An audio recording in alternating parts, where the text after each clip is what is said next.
Hi friends, Mrs. White, how are you? I miss you guys so much, and I know this is a really weird situation, so I just figured I would at least try to make a fast video. Yeah, I'm not in school clothes. I'm dressed to go out on a walk quick because it's our lunch PE recess kind of time right now. And then I have to go back and teach my kids some more and do some more of my own reflections like I was working on this morning. So it's different, I know, but I'm trying, and I know you guys are trying too. And I just wanted to say hi and let you know that I miss you. And I've recorded a book for you to listen to about some things we've been talking about in social studies. So it's about how people change a town and how goods and services are involved and producers and consumers are involved and how income fits in there. So all of our great social studies vocabulary is involved in this story. And at the end, I give you a little challenge that I would like you to create a town of your own and tell me some goods and services that are provided by it and what producers live there and if they provide wants or needs. And I challenged you to draw it in Seesaw or Buncee, but then I got to thinking afterwards that, it'd be really cool if you wanted to build it too, like out of Legos or recyclables at your home and take a picture and label and record those things in there. So I hope you enjoy the story, and I look forward to seeing what comes of the challenge. And if you want to kind of post pictures or put in things along the way, you do not have to do it all at one time. I suggest you take a couple days to get it done because it's going to take a while. And I may even start a flip grid for us to kind of do some reflections on the story about. So if you wanted to make a video and share some of the things as far as answers to some of the questions that I ask, you'd be able to post that on the Flipgrid. So I'm going to try to get that done probably later tonight. And then if you want to go back and listen to the story and add your answers or ideas for the city that you're going to create, that'd be awesome. All right, miss you guys. Bye. Okay, so here we go. This is Boomtown.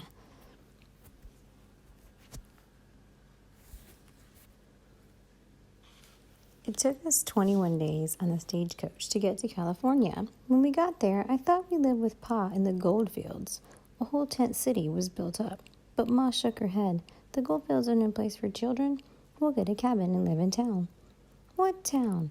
A stage stop, a pump house, a few log cabins? That was all. It was so wide and lonesome out west, even my shadow ran off.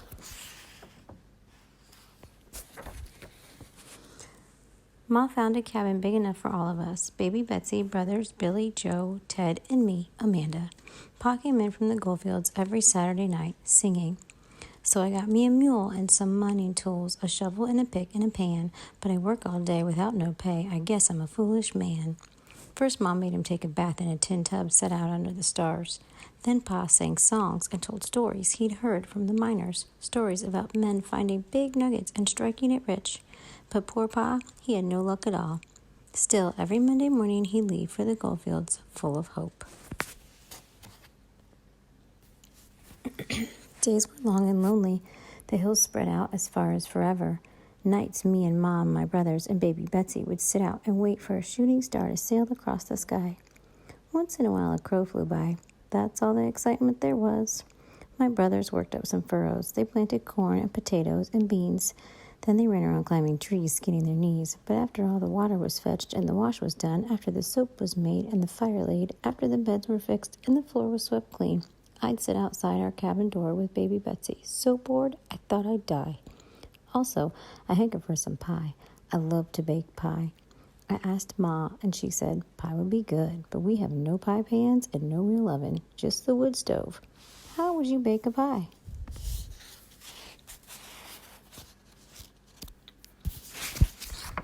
I poked around in a big box of stuff, and I found an old iron skillet. I decided to make a pie crust and picked gooseberries to fill it. Gooseberries grew on the bushes near town. I picked a big pailful and went back home. I made a crust with flour, butter, and a little water and a pinch of salt. Then I rolled it out. Ma came in and said, "Looks good, Amanda. I knew you could make it. But tell me, how will you bake it?" I showed Ma the skillet. She shook her head. "I don't think it will work, but you can try." "It will work," I said.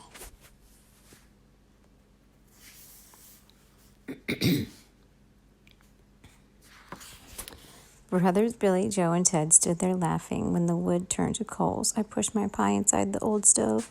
After a while, I smelled a bad burning. I pulled out my pie, hard as a rock. Billy, Joe, and Ted whooped and slapped their sides. They snatched up my pie and tossed it high into the air. They ran outside, and Billy whacked it hard with his stick. Pie pieces flew all over the place, and my brothers bent over laughing. I was so mad I went right back in to make another, and I swore none of them would get a bite. I rolled out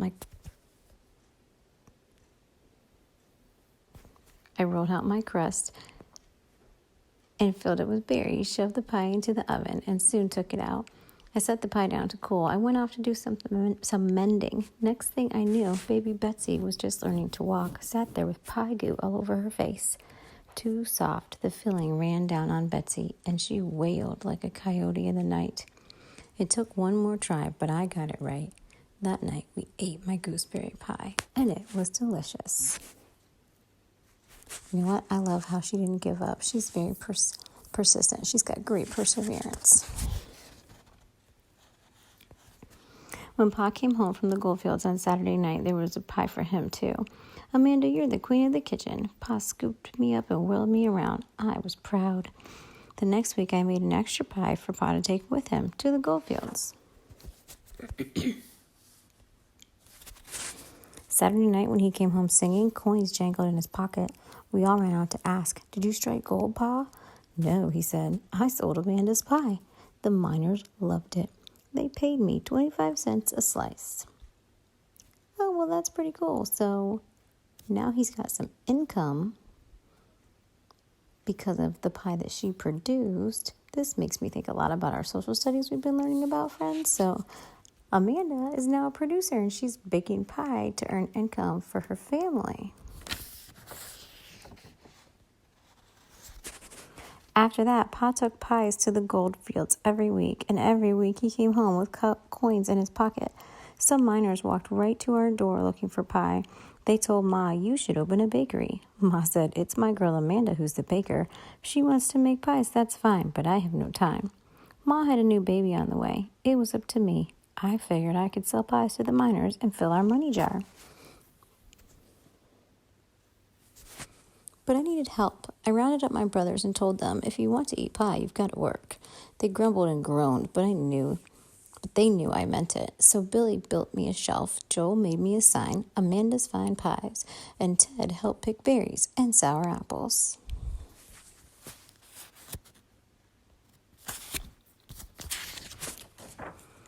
I needed more pans and another bucket. One day, Peddler Pete came by, and with money I made, I bought them. "You're a right smart little girl," said the peddler, "being in business like this." I thought fast and told him, "Anybody can make money out here. Folks need things all the time. There are no stores around. If you were to settle and start one, I bet you'd get rich." Peddler Pete scratched his beard. "Not a bad idea," he said. "My feet are sore from roaming. I could use this cart and build my way up to having a store." So pretty soon we had us a real store called Peddler Pete's Trading Post. Trappers and traders and travelers appeared. After shopping at Pete's, they were good and hungry. It's a pretty great idea. So now she's selling goods to people, and so is Peddler Pete. They came to our cabin looking for pie. Some liked it here so well they decided to stay. Soon we had a cooper, a tanner, a miller, a blacksmith. A town was starting to grow.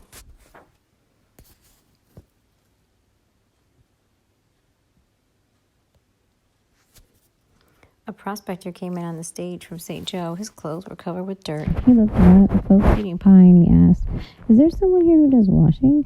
I stepped right up and I told him, "What we need is a laundry. Why don't you stay and start one? Why, the miners are sending their shirts clear to China. You'll make more money doing laundry than looking for gold." The man thought a while, then said with a smile, "You're right, little lady. That's a dandy idea. I'll send for my wife to help."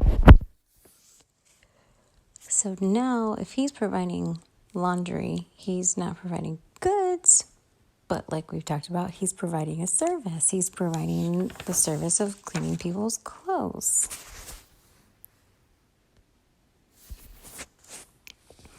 Soon shirts and sheets fluttered on the line as people brought their washing in. A tailor came to make in men clothes. A cobbler crafted shoes and boots. We heard the tap-tap of his hammer and smelled the sweet leather. A barber moved in with shaving mugs and an apothecary with herbs and healing drugs. Soon the town grew up all around us. So we have more and more people coming. Some make goods, like the cobbler with shoes, the tailor with clothes. Some provide services, like the barber who cuts hair, and apothecary is like a doctor.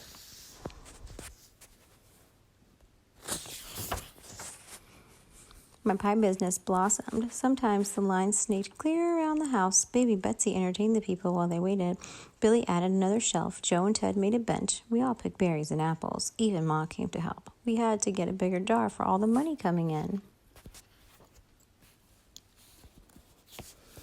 One day, our old friend Cowboy Charlie rode by. Like everyone else, he stopped in for some pie. "I'd like to rest a spell," he said. "Where can I leave my horse for the night?" "There's no livery stable," I said, "but why don't you start one? You've got out horses and wagons, too. That'd be a perfect business for you." "You're just full of great ideas, little lady," Cowboy Charlie said. He twirled his lariat. "I'd like to settle down. I'll stay here and do just that."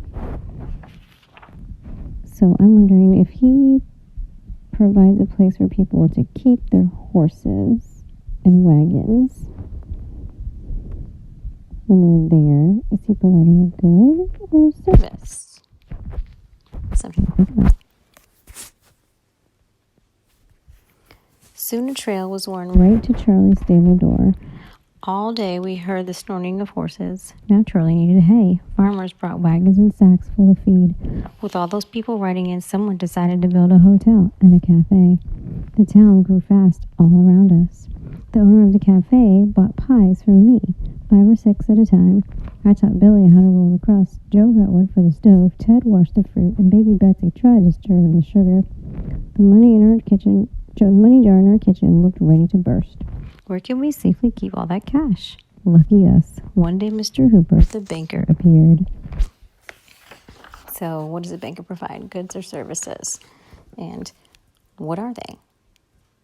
And now thinking back about some of the other jobs, I'm wondering, were those wants or were those needs that they were filling when they came with those jobs? Like the one who made shoes and the one who mended clothes and the one who did laundry and even Amanda's pies. "I'm building a bank," Mr. Hooper said to me. "This is getting to be a boom town." "We'll use your bank," I told Mr. Hooper, "but the roads are so poor. In winter there's mud and in summer there's dust. We need some sidewalks and better streets." "You're a smart little lady," said Mr. Hooper, tipping his hat. "I'll see what I can do about that." I like that she thinks about how to improve the town as a person living there. So that would be something we would talk more about 4th quarter social studies. But it's something for you to start thinking about. How can you improve the place where you live and make it better? Before we knew it, the bank was built and wooden sidewalks were laid. One street was called Bank Street, the other was Main. Soon every lane and landmark had a name. Pa and my brothers built on a big room for a bakery.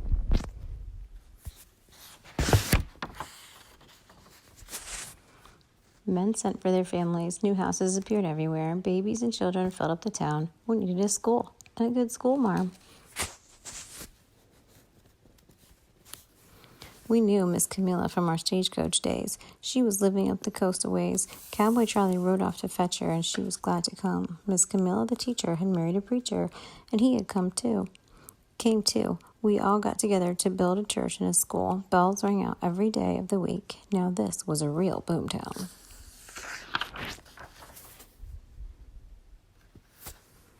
One day, Pa said to me, "Amanda, I'm through panning for gold. Will you let me be in business with you?" "Sure," I said happily. "I love to work for you, Pa. I'd also like to go to school." So Pa turned to baking, and we all worked together. Pa sang while he rolled out the dough. Amanda found a skillet and berries to fill it, made pies without a pan. Our pies are the best in all the West. I guess I'm a lucky man. Now Pa's with us every day. There's excitement and bustle all around. Our house sits in the middle of a boom town.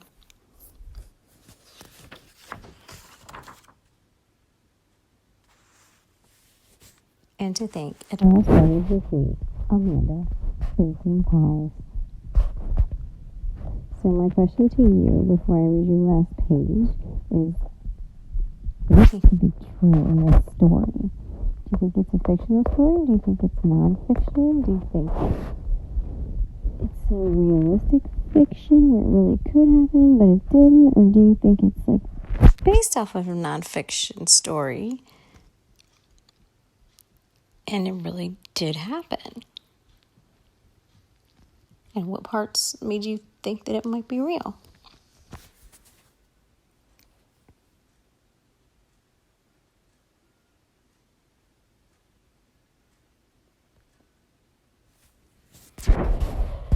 If you guessed it was based off of a real story, I think you might be right. When gold was discovered in the West, thousands of people came to join the gold rush. Hoping to get rich, most were disappointed. It was not so easy to find gold, but many made fortunes by opening stores and providing things that the miners and their families needed. So it was all based off of needs. A young lady who learned to improvise baked $11,000 worth of pies in a small iron skillet. This book is dedicated to her and all the resourceful, hardworking people who built the West. Pretty amazing story, friends. So I just want you to think, if you were going to create your own town, what would you put in it and why to meet needs first, and then maybe some wants? How could you make the absolute best town you could? And your challenge after this is to see if you could draw out a map in Seesaw or Buncey and label the places that you would be sure that you would want to include in your town, like Amanda thought about who they needed before she invited them to stay, and create a key for your map. And then when you finish, put it into Seesaw or Buncey and record for me why you put those places in your town and if they provided goods or services and how they met needs and maybe a few wants. So that is your little challenge. It was great to get to read to you guys. I miss you.